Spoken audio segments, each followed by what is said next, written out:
Step inside the 2025 Ford Excursion, and you're instantly greeted with a sense of space and power. This is not just an SUV, it's a rolling fortress of comfort and technology.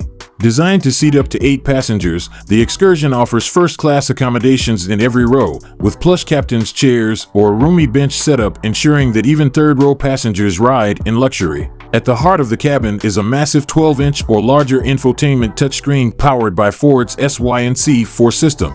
Seamlessly integrated with Apple CarPlay, Android Auto, and voice controls, this system makes navigation, entertainment, and connectivity effortless. And for those who demand the best in safety, Ford Co-Pilot 360 brings pre-collision assist, automatic emergency braking, lane keeping assist, and adaptive cruise control to keep you protected at all times. For those who love premium comfort, the higher trims take luxury to another level. Imagine sinking into heated and ventilated leather seats while enjoying the open sky through a panoramic sunroof.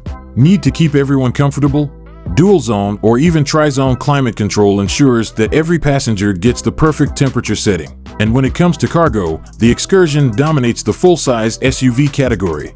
With over 120 cubic feet of storage when the rear seats are folded, this SUV is a road trip king, ready to haul luggage, camping gear, or even heavy-duty work equipment. Ford also didn't hold back on convenience. A digital instrument cluster, 360-degree camera system, multiple USB ports, wireless charging, and a built-in Wi-Fi hotspot make this a tech lover's dream. Whether you're commuting, towing, or taking the family on an adventure, the 2025 Ford Excursion delivers a high-tech, high-comfort, and high-capacity experience like no other.